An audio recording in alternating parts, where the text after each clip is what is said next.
This is a pre-recording of a talk delivered to Southampton and Cambridge Medical Schools in March and April 2016.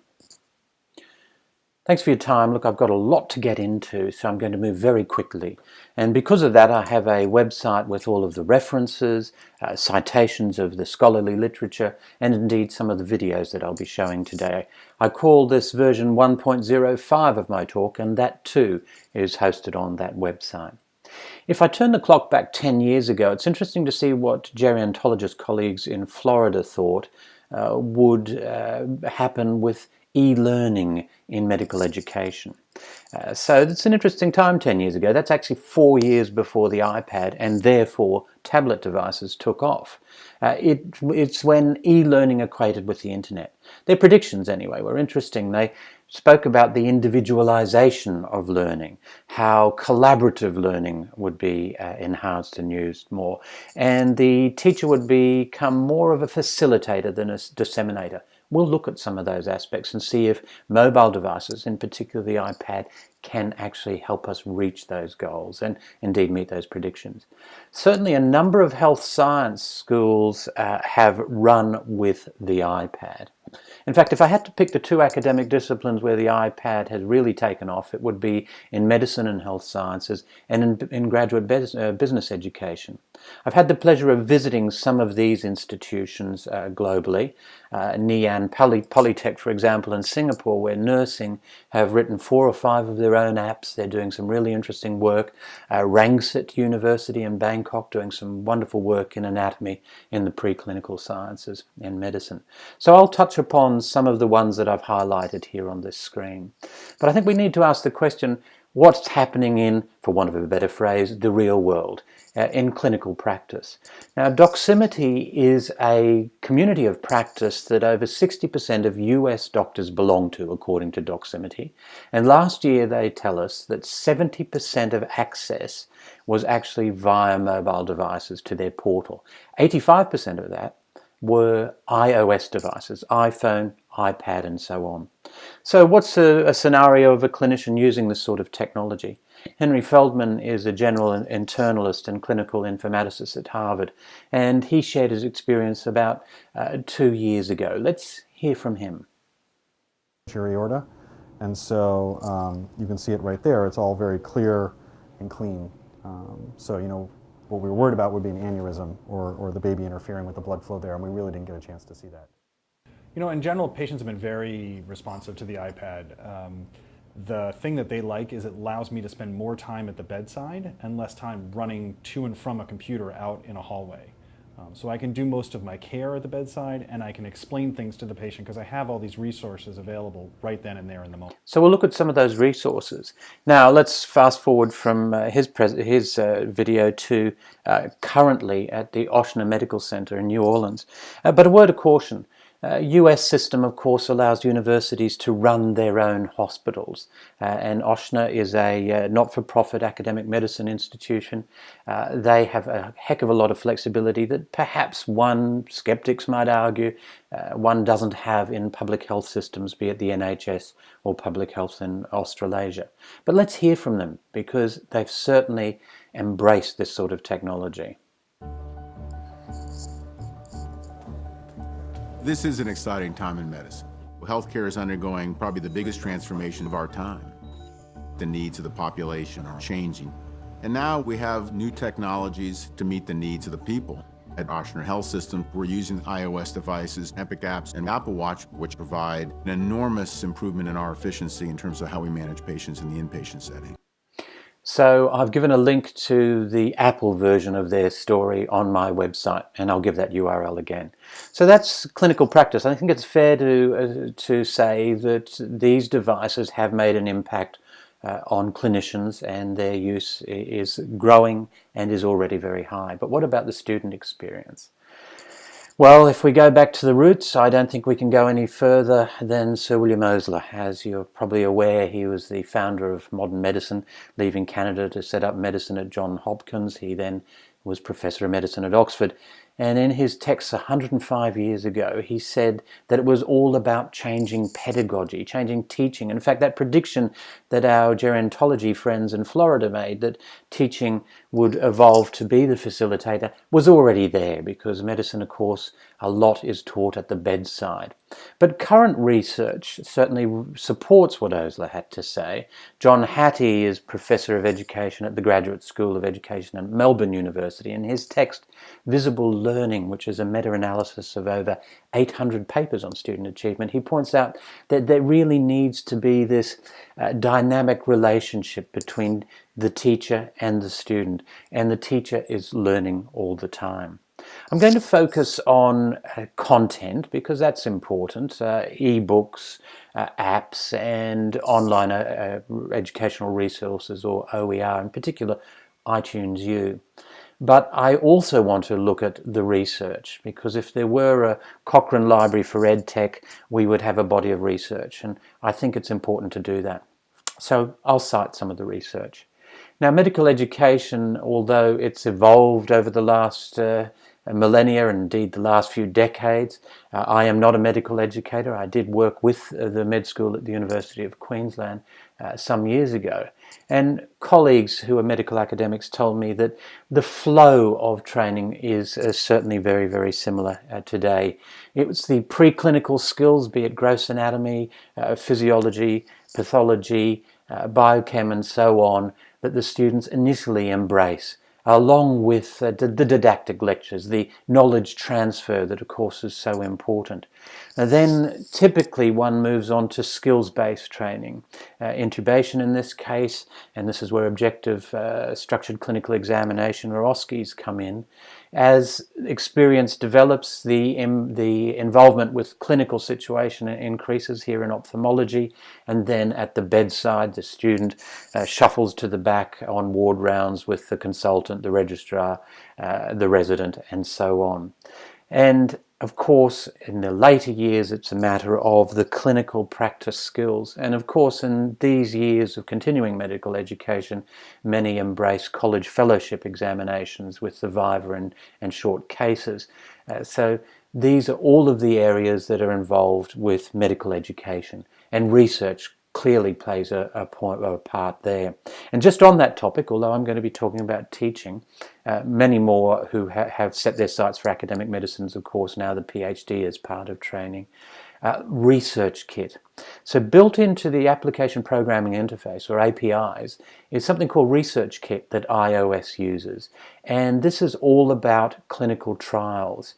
And there are a number of institutions who are actually using Research Kit for some of their research studies. Worth chasing that up if you're interested in this area. But let's get back to education, and indeed preclinical education and the basic sciences. So students are embracing technology. The evidence is there. In fact, the ECAR study looks at all academic disciplines. It's the largest study out there, a large cohort of over 50,000 students from 161 institutions, including 11 non-US institutions. Last year, they tell us an interesting fact: over 64% of students have 3 or more internet devices they just expect to work on the university network. This was initially a challenge. IT folks planned for an IP address for every student on their network. Now, of course, that's a very different scenario. But you'll see here that tablet devices in 2015, with this global picture, are well over 50% of ownership, with a prediction this year of it going well over 60%. Laptop ownership, almost ubiquitous. And wearable devices, let's watch this space, really interesting area. That's all academic disciplines. What about medicine? University of Tasmania, thanks to a friend, Jamie Chapman, shared this trendy infographic. Infographics have become very popular. And it looks at the student cohort within the Faculty of Health. That's predominantly MBBS med students, but also biotech, nursing, and paramed students as well. They found that ownership of devices is high, not as high as that international cohort, but this is Tasmania.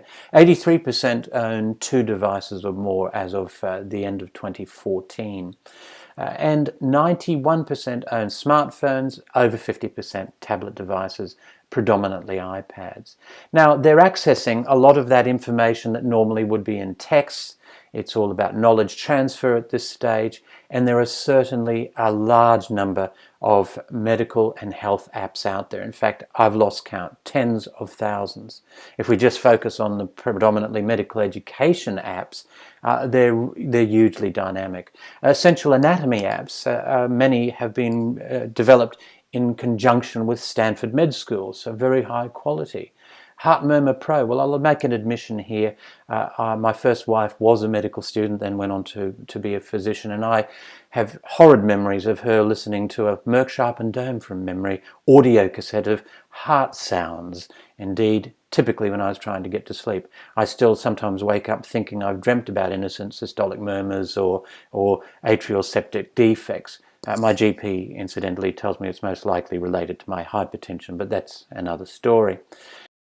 If we look at some of the universities that embraced technology and indeed the iPad early on, Brown University were one of the first. And their research has some very interesting practice points that are worth sharing. Certainly in this undergraduate area, tech, very important. In areas such as anatomy and path, they found them to be very useful. They thought less so in the passive learning environments such as lectures, although others would disagree. And they reckon that there was an issue with curriculum.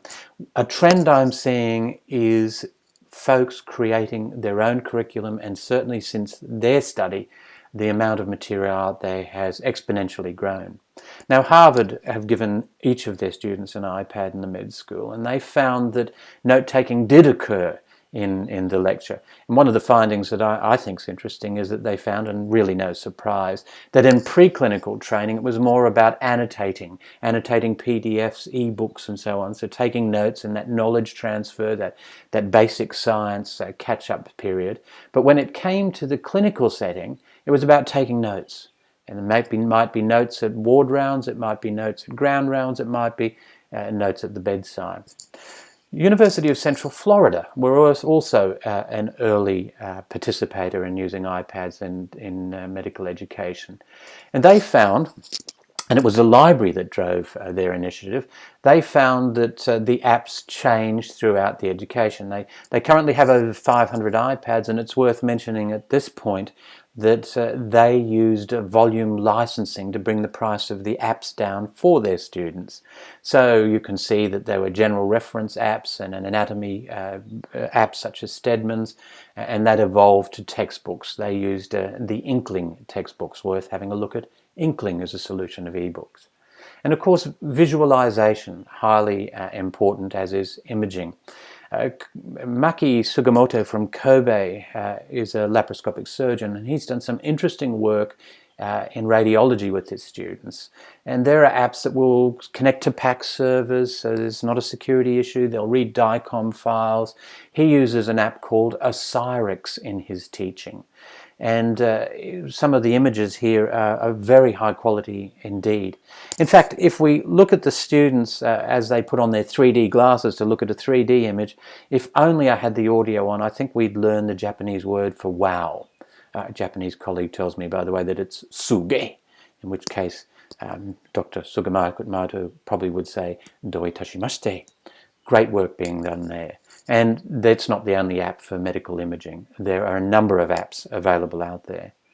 Now, I visited Singapore, as I hinted, visited the nursing school at Ngee Polytech, but when I visited last, Lee Kong Chian School of Medicine hadn't even kicked off. It's a partnership between Imperial College and Nanyang Technological University in Singapore. Let's have a look at why they use the technology, in particular the iPad. Some of the new technologies that we will be using would be a very intensive use of e-learning, of simulation, and of course the using of iPads. We want our students to embrace new and appropriate technology. They must be exposed to some of this technology while they are in their medical school. so that the entire 5 years is actually very integrated towards what the new doctors will really need to be able to care for the complex patient. Team-based learning, in what we do, which is different from normal teaching, is we flip the classroom around. Students do their homework before coming to class. When they come to class, there's something called a readiness assurance process, where they answer questions and get immediate feedback on how well they understand the homework. And this prepares them for the application session. So what Prena mentioned there that I think is really interesting, two things. One is this concept of the flipped classroom. So giving students access to material before they come to the classroom. It's a buzzword. I think we over-intellectualize it. It really is just a matter of giving access to material so there's more meaningful and deep learning as they carry on. So Adelaide have done some interesting work, and this brings up the whole area of assessment that we heard from Lee Kong-Chian. Some interesting work being done there when I've visited them. Yes, they're still using the traditional anatomy teaching methods to be reinforced by apps, such as the 3D for Medical apps that I mentioned come with a partnership from Stanford. Some really good work there. But what I find really interesting is some of the basic ways they're assisting the students on getting feedback in a timely manner.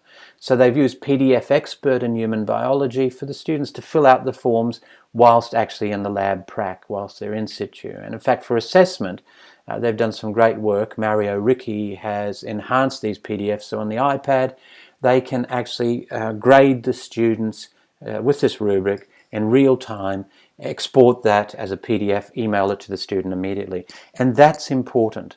Now, John Hattie, who I've already cited, tells us that the more immediate the feedback to the student, the higher their motivation and therefore achievement.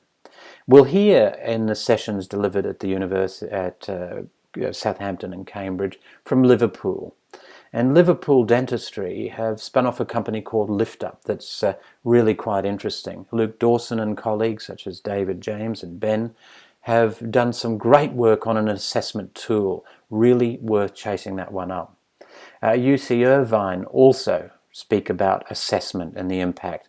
Now, Warren Weichman is an emergency physician who heads up their iMed Ed initiative. For some years now, every student has received an iPad. I had the pleasure of visiting them about 3 years ago and noted the sorts of apps they used. They use small group learning, they use reference apps, but in small group learning, particularly in the preclinical years, they use software such as Poplet. And this is mind mapping software where the students would walk in, teacher would say, in fact the case I saw, patient turns up with distended liver, jaundice, lethargy, what do we think's going on here, what's your differential diagnosis? The students would type in the commercial version of Poplet, and each of them would see what they're typing. Up it would come on the projector, their differential diagnoses. Non-alcoholic steatohepatitis, hepatitis A, hemochromatosis, they got it wrong, and they would discuss that for the next hour or so. They also use response software like iResponse and ResponseWare from Turning Point. Very popular apps, especially in large groups, those response applications. And of course, very specific apps. In this case, in biochemistry, where they are looking at HMG-CoA reductase and looking at HMG-CoA reductase inhibitors to question the efficacy and pathway and mechanism for the statin treatment. So interesting apps out there. There are squillions essentially. So if we move on to the clinical skills years, when these OSCEs, it's fair to ask the question, do deliberate practice methods actually work? Look, I think there's a good basis of research saying that simulation-based medical education and deliberate practice, that's SBME and DP, are superior to traditional methods. And certainly learning effectiveness has been questioned by folks in education such as Farrell et al., who say that practice by doing has a very high efficacy. In fact, they argue, although the research is not exactly solid in their work, this is anecdotal feedback, that didactic lectures themselves have pretty low effectiveness. We've seen some great work from universities such as Leeds Med School, where their OSCE toolkit, where they've developed their own software. Powerful stuff, and if we look at some of the clinical skills in graduate training too, some wonderful work. King's, for example, have developed what I think is a wonderful, affordable laparoscopic simulation. Yes, using a cardboard box. They're able to use the camera and fine-tune those fine motor skills. Colleagues at Heidelberg, of course, have gone a step further, and it shows that the iPad is also relevant in a clinical setting, in this case in the theatre. In the journal European Neurology Journal 2012, Herr Dr. Rubenwolf speaks about the iPad in access to the kidney in theatre. Now what they've done is quite interesting, and these images I'll explain. Basically they do the preoperative CT scans. When they're in theatre, the iPad image is broadcast over Wi-Fi to a server in another room. An algorithm on that server aligns the preoperative CTs in prone position so that they can determine less intrusive and best puncture site. In St George Healthcare NHS Trust, some great work in plastics, where the camera, which is very high quality, as is the screen, is being used for, in this case, local flap preoperative imaging to assist in planning where they're going. Now, I'm not sure if there are any dermatologists in the audience. I wonder if this is actually a BCC we're seeing here. An app that Imperial College, who are at this presentation, are using that I think is quite interesting is one called Coach's Eye. You could also use Explain Everything, which is probably one of the most popular teaching apps out there. But Coach's Eye I've seen used in an interesting way for students to record a procedure so that they can have peer review, or it could be used as an assessment item where the teacher could have a pre-recording, perhaps remove the audio, and I'll give you this example. They could then get the student to click the red button that you see here and to talk over the examination. In this case, it's a gastro examination. In this case, they're identifying asterixis, and away they go. It could look something like this. Let's get going with the examination. First things first, let's look for leukonychia, Palmer erythema, which may indicate liver disease, but of course is prevalent in pregnancy as well. Stick here with the hand examiner. So once that's done, the student could actually upload that to the learning management system or to Dropbox or to anything, any other app that can actually take this sort of material. It's just a movie. That could be Blackboard, of course, or Moodle, or Canvas, which is a new kid on the block for a VLE or LMS that Birmingham University are using. Now, Pennsylvania have been using iPads for a while, and they point out that the textbook no longer needs to drive and define the educational experience. If I go back to my hero, Sir William, he pointed out that the amount of content that a student needs to absorb in medicine is quite incredible. So this is where I guess one should look at iBooks, and indeed generally ebooks. So just a snapshot shows us how much is out there. Imperial have done some brilliant work, we'll hear from them. Matthew Jones from Manchester in neurology has done some great work, and some of the tools to develop these sorts of books are so simple that, well, in the case of Matthew, no training, was able to use pre-existing footage and re-engineer it into a book. Now, books can be either general ebooks, such as this one. This is using the EPUB standard that some radiology colleagues produced in the US. Now, ebooks can be used on multiple platforms, so not just the iPad, but the other devices as well. It's an open standard. Apple's part of the EPUB Foundation. Anyone who's done any web development will be quite comfortable with this. Yes, you can embed some videos and audio. You can extend it as Open University have with JavaScript, but somewhat restrained. So Apple, nearly 3 years ago, released a free software for the Mac and the Mac only called iBooks Author. Hugely powerful with templates that allows you to push the envelope much further. Once you've produced these, they can be put up on the VLE or LMS. They can be put on the iBook store for distribution for free or commercialized if you wish. So once you've created it on the Mac, you click Preview, copy it up, check it out, and then upload. And I've seen some wonderful work in this trend towards self-authoring. From Tasmania, Jamie, who I've cited already, has done some wonderful work. And there are what we call widgets that allow you to embed dynamic media. There's a huge amount of free ones out there, as well as the widgets that are supplied with iBooks Author. And importantly, you can embed formative assessment within these books. So in this case, formative assessment there, so the student gets that immediate feedback that Hattie spoke about. And those books can be stored not only on the iBook Store or on the VLE, but also on iTunes U. So iTunes U uses the Creative Commons licensing when we're talking about copyright. All important to keep copyright in the back of your mind. This hailed from work from Larry Lessig. Professor Lessig was then at Stanford, now at Harvard. Anything that's on iTunes U, you can use in your teaching because it's attributed to the owner and developer. There's a lot out there in iTunes U in health and medicine.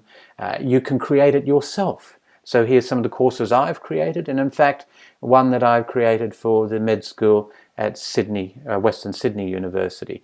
And you can embed material ranging from links to other websites, to ebooks, to all sorts of material. Very powerful platform. And it also brings up this area of app development because I'm seeing quite a lot being done. I've mentioned Leeds University with their OSCE toolkits, but because of these APIs or application programming interfaces, HealthKit and ResearchKit, which I've mentioned, open the door to all sorts of app development. Now, Manchester's done a great job of developing apps, and their e-forms really moves towards the paperless office. And the health kit means that you can tie in all sorts of devices. That might be blood glucose monitors, it might be scales. Here are my scales, and no, I have not yet reached my ideal goal for weight. But over Bluetooth, my scales connect to my iPad. Let's go now to the clinical years of education. Now, Georgia Med School have been using iPads for some years, and they looked at third-year students and tell us that for them it's all about getting to the electronic health records, but those medical knowledge resources are still very important. And of course, one could project that those same sorts of tools are used by those in postgraduate and graduate training, be it the Royal Colleges or elsewhere. The iPad in this scenario is just another tool in the arsenal for clinical practice. Now, UC Irvine, I mentioned I visited Warren Weichman about 3 years ago. I had the pleasure of talking to a student in her final year placement at the University Hospital. For her, it was indeed all about these reference apps. And has the iPad made a difference? Let's hear from Warren. But we always want to know how we're doing, and I think that's really important for us because we could operate in a vacuum and then just hope that it all goes well, but that's not the best way to do things. And so we've done a lot of kind of self-reporting surveys where they all say they're studying more, but when we actually look at some of the data that we have, so every medical student in the nation takes this, what they call the USMLE licensing exam. And so for our first iPad class that went through, which is Raj's class, and the next class, their scores were actually 23% higher on that exam compared to where they were in previous years. Now that data sounds pretty impressive, but it's important to think about that we didn't just hand them an iPad and say, here you go, you are now 23% smarter. Because if that was the case, this would be just a lot easier. My job would be a whole bunch easier if I could just do that. But we really spent a lot of time with our curriculum. So again, it's about developing your own curriculum and using that curriculum that's available. There's no doubt there's a lot of research in all sorts of academic disciplines, be it cardiology or radiology out there in clinical practice, plastic surgery. We've seen a lot with orthopedics and hand surgery. We've seen that echo labs have written up their work with pediatric anesthesiology, with essentially clinicians in a hospital setting. So there's a lot out there at examining the impact of the iPad on clinical practice as well. And all of those citations are of course listed. When we're talking about research, there are some really interesting apps out there to help with academic medicine and continuing medical education as well as undergraduate education. Papers is a great one that will allow you to do lit searches, in this case from PubMed, and then download the PDFs and annotate them. So some really good work. Let me wind up. I have to stick to those 30 minutes. Leeds University tell us that now it's about reshaping the assumptions. It's about active learning. It's about engaging the student. It's about adhering to some of the requirements like the Teaching Excellence Framework and seeing if the iPad can enhance that educational experience. A slide I use all the time because I think it's critically important is it's not about the technology. If you put technology first, learning is going to come second. It's about using the technology appropriately. Now, another slide I use quite often revolves around professionalism and clinical skills and bedside manners from my hero, Sir William Osler. And I can only assume that his comment, "Look wise, say nothing, and grunt speech was given to conceal thought," is become part of the curriculum for the Royal College of Orthopaedic Surgeons, because I certainly see that phenomena.